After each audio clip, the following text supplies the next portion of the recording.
Good evening साथियों। कैसे हैं आप सभी। स्वागत है आपका हमारी YouTube channel study with Shailendra में। साथियों, हम एसएससी जीडी के लिए सीरीज लेकर आ चुके हैं जिसमें हम जीके और जीएस के सिलेक्टेड क्वेश्चंस को डिस्कस करेंगे।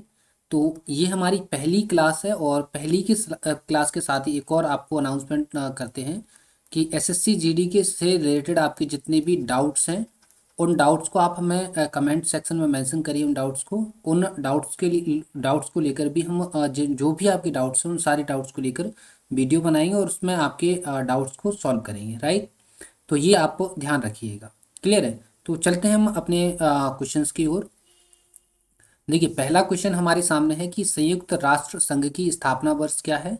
तो देखिए, चार ऑप्शन है आपके सामने: 1950, 1945, 1947 और 1965। क्लियर है। तो देखिए, संयुक्त राष्ट्र संघ की स्थापना अगर हम बात करें तो 1945 में जो है वो संयुक्त राष्ट्र संघ की स्थापना हुई थी। और स्थापना से रिलेटेड एक छोटा सा फैक्ट है। फैक्ट ये है कि इसकी जो स्थापना है, कंप्लीट डेट की बात करें, 24 अक्टूबर 1945 को संयुक्त राष्ट्र संघ की स्थापना होती है। और ये स्थापना एक अधिकार पत्र पर जिस पर 50 देशों के हस्ताक्षर होते हैं, इन हस्ताक्षरों के साथ जो है वो संयुक्त राष्ट्र संघ की स्थापना होती है। और ये होती है द्वितीय विश्व युद्ध के बाद। ठीक है।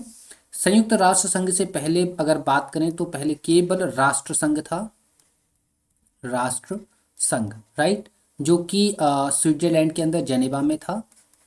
ये जेनेवा में था। और लेकिन ये जब संयुक्त राष्ट्र संघ बनाया गया तो ये जो है वो अमेरिका में बनाया गया। राइट, तो ये कहाँ है? अमेरिका में। और ये कहाँ था? स्विट्जरलैंड में। क्लियर है। तो ये फैक्ट आपको क्लियर हो गया होगा। चलिए, तो आगे नेक्स्ट क्वेश्चन पर चलते हैं। क्वेश्चन नंबर सेकेंड हमारे सामने है कि अफगानिस्तान की संसद को किस नाम से संबोधित किया जाता है। तो चार ऑप्शन हमारे सामने हैं। चार ऑप्शन ये रहे: शूरा, डाइट, मजलिस और जातीय संसद। राइट, तो देखिए, अफगानिस्तान की संसद को जो है वो कहा जाता है शूरा। राइट, जैसे कि भारत की संसद को संसद कहा जाता है, ऐसे ही अफगानिस्तान की संसद को शूरा कहा जाता है। आगे की बात करें तो देखिए, डाइट जो है वो जापान की संसद को बोला जाता है, मजलिस ईरान की संसद को बोला जाता है और जातीय संसद बांग्लादेश की संसद को बोला जाता है। क्लियर है। तो आप जहाँ भी नोट बना रहे हो अपने एसएससी जीडी से रिलेटेड, जो भी नोट बना रहे हो आप जीके के, वहाँ पर ये टॉपिक मेंशन कर लीजिए। ये टॉपिक से रिलेटेड एक क्वेश्चन आपका जरूर बनता है। ये टॉपिक कौन सा है? आपको सभी स्टेट्स की, सभी कंट्रीज की आपको जो है वो पार्लियामेंट्स याद रखना है। राइट, पार्लियामेंट्स आपको याद रखना है और आपको उनकी जो है कैपिटल याद करना है। राइट, तो जितने भी आपकी विश्व के देश हैं उन सभी विश्व के देशों की जो प्रमुख देश हैं उनकी संसद आप याद करिए और उनकी राजधानी याद करिए। राइट, तो ये प्रश्न आपका एक नंबर का प्रश्न आपका बन जाता है। क्लियर है। इसके अलावा जो पहला क्वेश्चन हमने डिस्कस किया हुआ है तो उससे रिलेटेड भी आपका एक टॉपिक है। ये टॉपिक भी आप बहुत इस टॉपिक को भी अच्छी से मेंशन करिएगा। इस टॉपिक से रिलेटेड आपके जब भी क्वेश्चन आते हैं इसमें अंतर्राष्ट्रीय संस्थाएं जो रहेंगी, अंतर्राष्ट्रीय संस्थाएं, अंतर्राष्ट्रीय संस्थाएं, इनसे रिलेटेड जितनी भी आपको फैक्ट मिल जाए कहीं से भी जिसमें आपका स्थापना रिलेटेड की स्थापना कब हुई, इसका जो है वो हेडक्वार्टर कहाँ पर है। ठीक है। और हेडक्वार्टर के अलावा इनका जो है वो चीफ कौन है। राइट, इन संस्थाओं के चीफ कौन है, इनसे रिलेटेड आपको जो है वो चीज़ें याद करना है। क्लियर है। आप अभी सिर्फ टॉपिक लिख लीजिए और कोशिश करिए खुद से ढूंढने का। हम धीरे धीरे करके सारे टॉपिक से रिलेटेड आपको वीडियो प्रोवाइड करवाएंगे। क्लियर है। तो पहला क्वेश्चन आपको समझ में आ गया होगा, उम्मीद है। सेकेंड क्वेश्चन भी हम डिस्कस कर चुके हैं, ये भी समझ में आ गया होगा। नेक्स्ट क्वेश्चन पर चलते हैं। नेक्स्ट क्वेश्चन है कि सड़कों पर लगे तार कब आसानी से टूट जाते हैं। तो चार ऑप्शन है हमारे पास: ग्रीष्म काल में, शीतकाल में, बारिश के मौसम में और व्यस्त ट्रैफिक में। राइट, तो देखिए, आपने खुद से जो है वो एनालिसिस किया होगा कि जब भी दो पोल लगे होते हैं और उनके बीच में तार रहता है, बिजली का तार रहता है, आपने अपने आसपास में देखा होगा पोल के बीच में जब तार डला रहता है और जब गर्मी आती है तो ये तार झूलने लग जाते हैं। राइट, झुके झुके से हो जाते हैं नीचे की तरफ। और जब सर्दी आती है तो सर्दी के मौसम में आप देखेंगे कि यही तार जो है वो बिल्कुल टाइट हो जाते हैं। राइट, टाइट हो जाते हैं। तो आप खुद से सोचिए कि तार कब टूटेंगे? जब वो टाइट होंगे। राइट, टाइट हो, अगर वो सर्दियों के मौसम में जब वो सिकुड़ेंगे और सिकुड़ने के दौरान उतना स्पेस नहीं होगा तो क्या हो जाएंगे, उनके ज़्यादा खिंचाव आएगा, खिंचाव आने के फलस्वरूप क्या होंगे, तार टूट जाएंगे। तो सड़कों पर लगे तार कब आसानी से टूटते हैं, वो टूटते हैं शीतकाल में, right. So answer will be the शीतकाल। क्लियर है। तो option number B is the right answer. उम्मीद करते हैं क्वेश्चन जो है वो समझ आ गया है, और ऑप्शन भी किस तरीके से हमने टिक किया है वो भी आपको समझ में आ गया है। क्लियर है। चलिए नेक्स्ट क्वेश्चन पर डिस्कस कर लेते हैं। क्वेश्चन नंबर 4 है कि वह कौन सा वाद्य यंत्र है जिस पर अमजद अली खान ने निपुणता प्राप्त की है। ठीक है, चार ऑप्शन आपके सामने हैं। चार ऑप्शन कौन कौन से हैं, सरोद, वायलिन, सितार और शहनाई, राइट। सो देखिए अमजद अली खान जो है वो सरोद वादक थे, राइट। देखिए सरोद वादक थे। इसके अलावा यहाँ से प्रश्न कई बार आते हैं, ये भी आपका 1 नंबर का प्रश्न बन जाता है। इससे श्योरिटी रहती है कि 100% आपका इस यहाँ से क्वेश्चन बनता है, राइट। और सरोद वादक अमजद अली खान हो गए, और शहनाई वादक जो है वो साथियों बिस्मिल्लाह खान है, राइट। कौन है, बिस्मिल्लाह खान।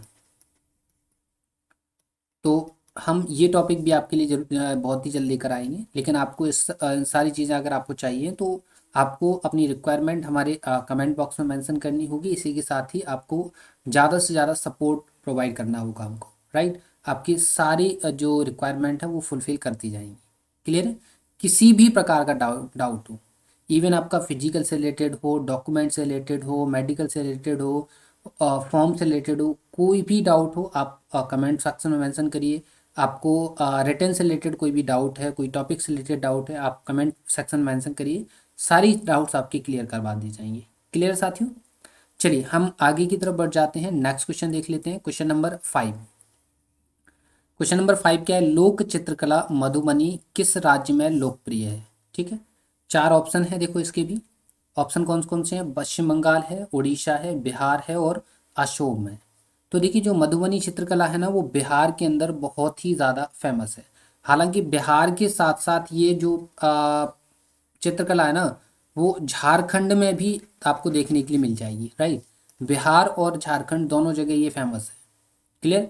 हालांकि बिहार से अलग होकर झारखंड बनाया गया है तो जाहिर सी बात है झारखंड में तो उसको जाना ही है। इसके क्षेत्र की बात कर लें तो देखो ये क्षेत्र जो है ना वो दरभंगा, पूर्णिया, सहरसा, मुजफ्फरपुर, इसके अलावा मधुबनी, नेपाल के कुछ क्षेत्रों में जो है वो मधुबनी चित्रकला जो है वो फेमस है। स्टार्टिंग में ये सिर्फ रंगोली थी, लेकिन बाद में धीरे धीरे करके इसका आधुनिकीकरण हुआ और अब ये आपको कपड़ों, दीवारों, कागजों, इन सारी जगह जो है वो देखने के लिए मिल जाती है। क्लियर है। चलिए आगे की तरफ अगर हम देखें, क्वेश्चन नंबर 6 है कि किसकी पूर्व अनुमति से लोकसभा में वित्त विधेयक को पेश किया जा सकता है। ऑप्शन है आपके पास राष्ट्रपति, प्रधानमंत्री, अध्यक्ष और मंत्रिमंडल, राइट। तो देखिए जब भी कोई भी विधेयक जो है वो सदन की पटल पर रखा जाता है तो उससे पहले राष्ट्रपति की इजाज़त लेनी होती है। राष्ट्रपति जब अनुमति दे देते हैं तो उसके बाद उसको सदन की पटल पर रख दिया जाता है। ठीक है, तो राष्ट्रपति इसका जो है वो आंसर हो जाएगा। ठीक है, तो ऑप्शन नंबर ए जो है वो इसका आंसर है। क्लियर है। तो उम्मीद करते हैं क्वेश्चन समझ में आ गया है। ये पॉलिटी का क्वेश्चन है, विधेयक से रिलेटेड आपके जितने भी टॉपिक बनते हैं जैसे कि साधारण विधेयक, वित्त विधेयक, धन विधेयक, काफ़ी इंटरेस्टिंग टॉपिक हैं क्योंकि चर्चा में बने रहते हैं। तो इनसे रिलेटेड जितने भी डाउट्स हैं, फैक्ट हैं, वो जो हम पॉलिटी की सीरीज़ पढ़ रहे हैं उस दौरान आपको बता देंगे। अभी हमारी एंशिएंट हिस्ट्री की सीरीज चल रही थी, वो लगभग ख़त्म होने वाली है। मेडावल हिस्ट्री चालू होगी तो आप उससे देखकर अपने नोट बनाइए और आपके जनवरी आते आते आपको सब कुछ खत्म करके दिया जाएगा। क्लियर है। चलिए कुछ नेक्स्ट क्वेश्चन पर चलते हैं। क्वेश्चन नंबर 7 है कि 1857 ईस्वी में किस मुगल सम्राट ने स्वतंत्रता संग्राम का नेतृत्व किया। ऑप्शन देख लीजिए। ऑप्शन है बहादुर शाह जफर द्वितीय, शाहजहां, जहांदार शाह और बाबर, राइट। तो देखिए वैसे 1857 की क्रांति की अगर हम बात करें तो ये जो है वो 10 मई 1857 को स्टार्ट होती है मेरठ से, राइट। मेरठ से स्टार्ट होती है, मेरठ से स्टार्ट होती है और इसको स्टार्ट करने का श्रेय जो जाता है वो सैनिकों को जाता है। ठीक है, सैनिक जो है वो 10 मई 1857 को कहाँ से, मेरठ से पहुंच जाते हैं 11 मई की सुबह, कहाँ, दिल्ली, राइट। दिल्ली पहुंच जाते हैं, हालांकि इनके पास कोई भी नेतृत्व नहीं होता है, नेतृत्व विहीन होते हैं। तो अब ये नेतृत्व की तलाश करते हैं, तो दिल्ली में पहुंच जाते हैं। तो दिल्ली में ये जो है वो मुगल एम्पायर के जो राजा होते हैं, मुगल एम्पायर के जो राजा होते हैं, जिनका नाम है बहादुर शाह जफर द्वितीय। ठीक है, बहादुर शाह जफर द्वितीय, ये इनके पास पहुंच जाते हैं और रिक्वेस्ट करते हैं कि आप हमें अपना जो है वो नेतृत्व प्रदान करें। राइट। तो फिर ये अपने सेनापति के माध्यम से इन सैनिकों को अपना नेतृत्व प्रदान करते हैं। राइट। तो इस हिसाब से इसका आंसर क्या हो जाएगा, बहादुर शाह जफर द्वितीय।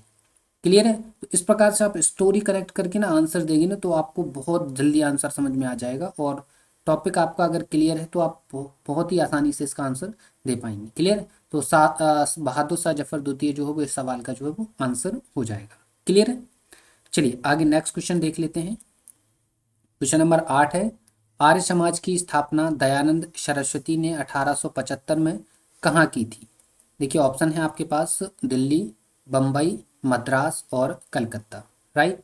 तो देखिए इसका आंसर जो है वो बम्बई है। ठीक है, आर्य समाज की स्थापना जो है वो बम्बई में करवाई गई थी। ठीक है, 1875 में। इससे छोटा सा फैक्ट है वो याद रखिए कि जो आर्य समाज है ना, वो हिंदू सुधार आंदोलन था उस टाइम का, और इसकी स्थापना 1875 में बम्बई में की गई थी। और एक उनके दयानंद सरस्वती के गुरु थे स्वामी बिरजानंद, जो कि मथुरा के रहने वाले थे।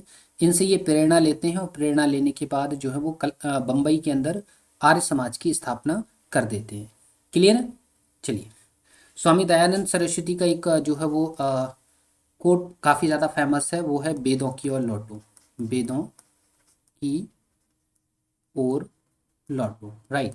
तो ये प्रश्न कई बार बना है कि वेदों की ओर लौटो जो नारा है वो किसने दिया था? तो आंसर होता है आपका दयानंद सरस्वती।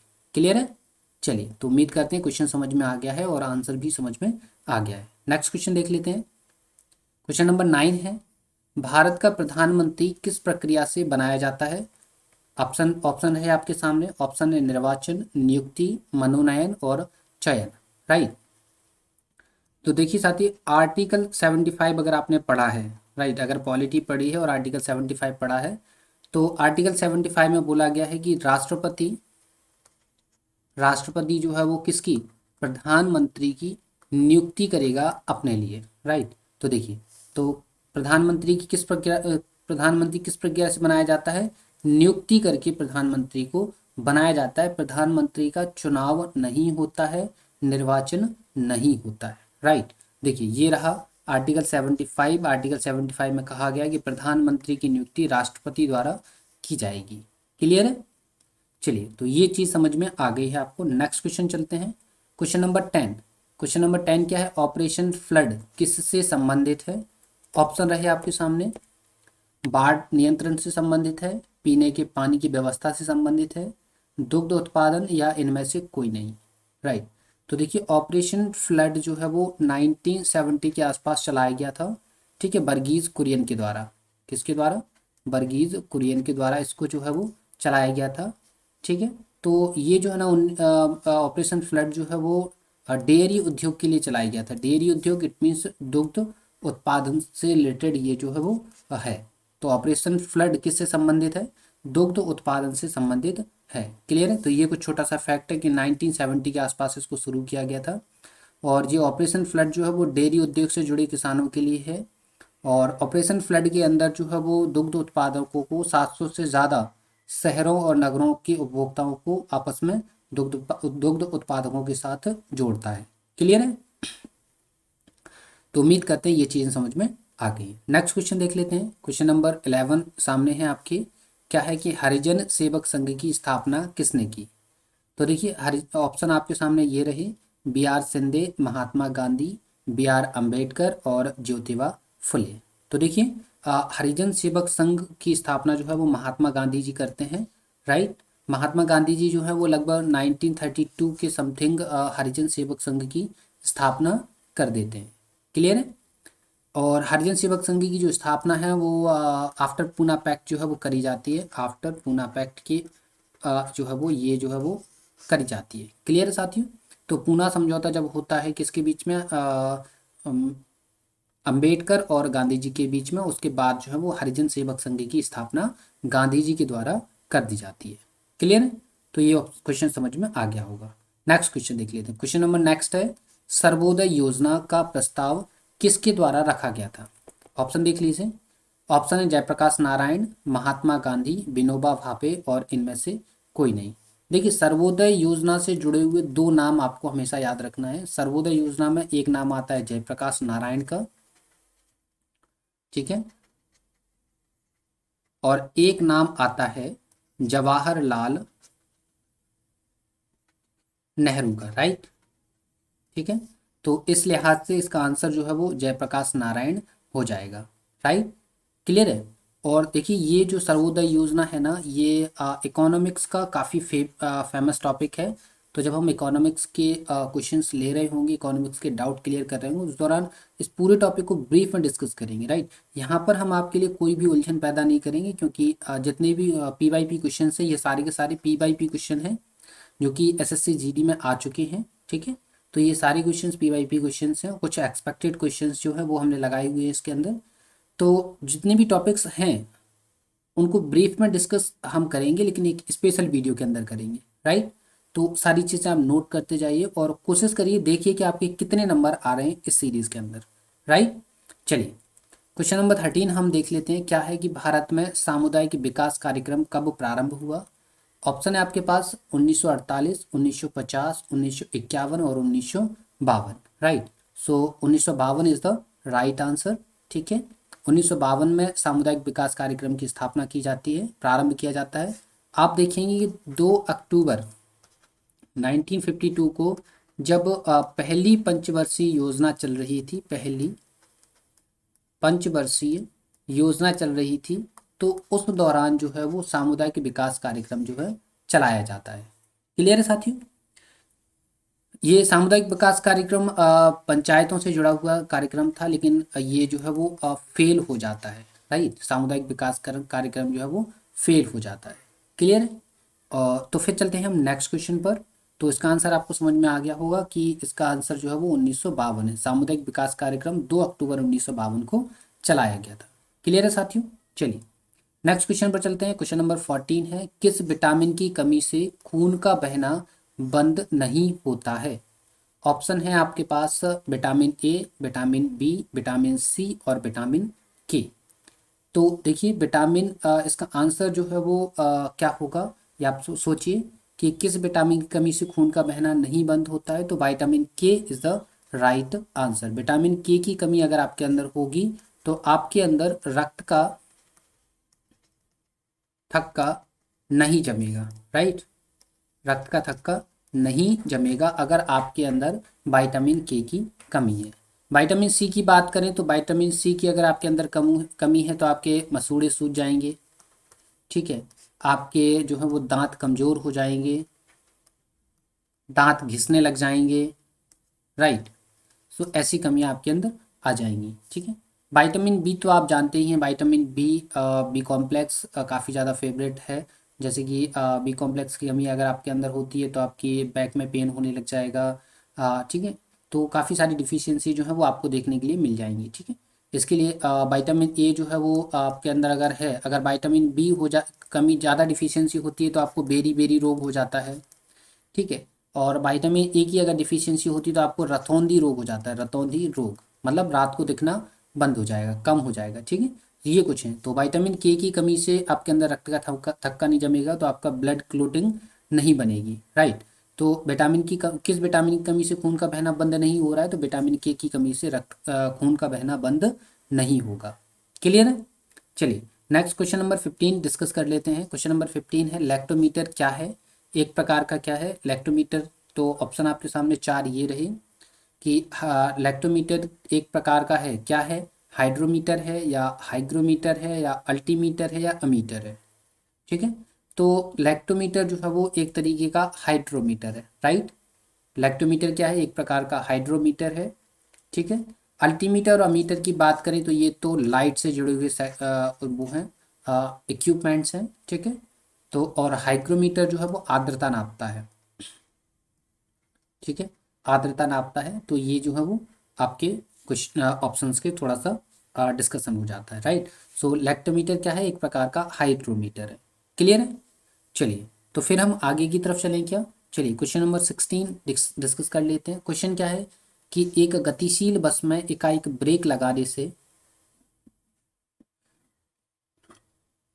बस की सवारी पीछे की ओर झुक जाती है, यह किस नियम का पालन करता है, राइट। ऑप्शन देख लीजिए। ऑप्शन है न्यूटन के प्रथम नियम से, न्यूटन के द्वितीय नियम से, न्यूटन के तृतीय नियम से और संवेग संरक्षण के नियम से, राइट।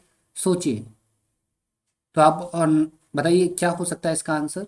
कि एक गतिशील बस है, एकाएक ब्रेक लगाई उसमें और बस की सवारी पीछे की ओर झुक जाएगी। तो देखिए, न्यूटन का प्रथम नियम जो है, प्रथम नियम के फलस्वरूप जो है वो ये कंडीशन बनती है, राइट। ठीक है। न्यूटन का पहला नियम क्या कहता है, न्यूटन का पहला नियम कहता है कि यदि कोई वस्तु अ, विराम अवस्था में है, विराम अवस्था में है, तो वो हमेशा विराम अवस्था में ही रहेगी जब तक उस पर कोई भी बाहरी बल नहीं लगाया जाता, राइट।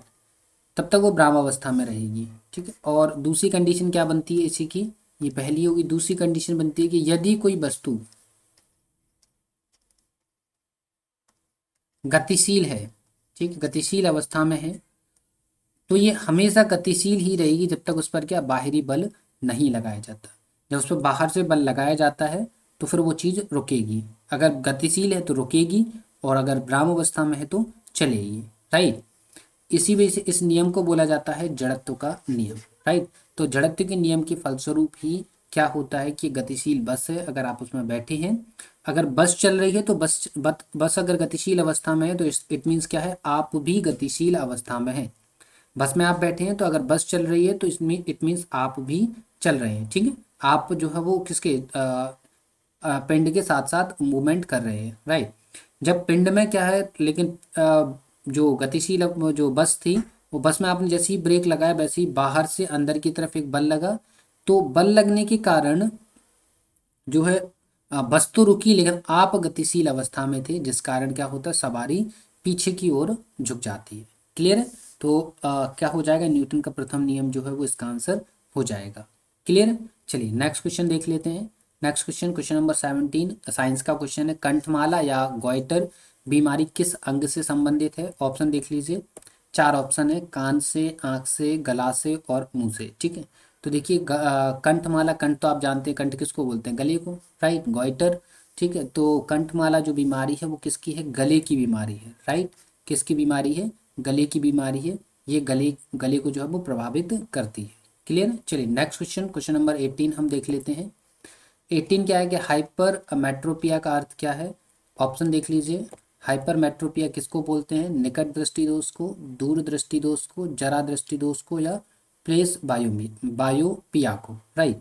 तो देखिए इसका आंसर जो है वो दूर दृष्टि दोष होगा, राइट।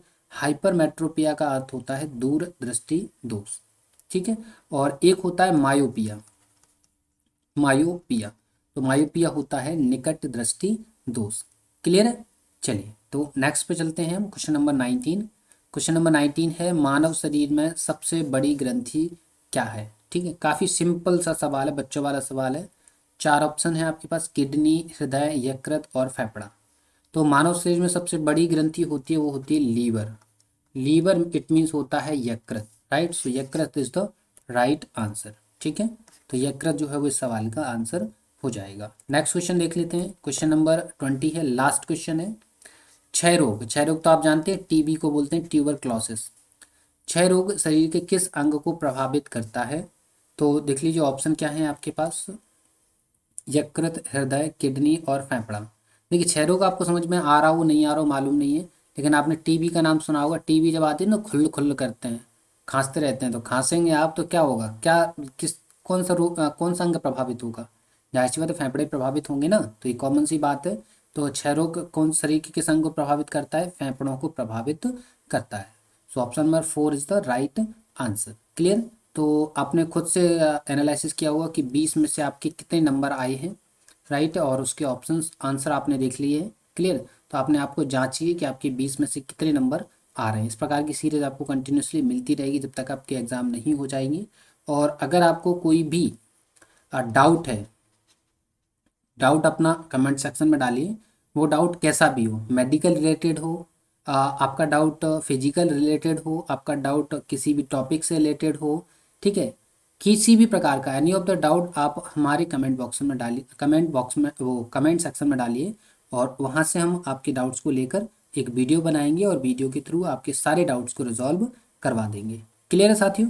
तो उम्मीद करते हैं वीडियो पसंद आया होगा। वीडियो पसंद आए तो वीडियो को लाइक ज़रूर करिए, वीडियो को शेयर करिए, और चैनल को सब्सक्राइब तो बिल्कुल करना है आपको, ये तो आपको भूलना है ही नहीं, और अपने दोस्तों को भी बताना है। क्लियर साथियों? तो मिलते हैं आपसे नेक्स्ट वीडियो में, तब तक के लिए धन्यवाद।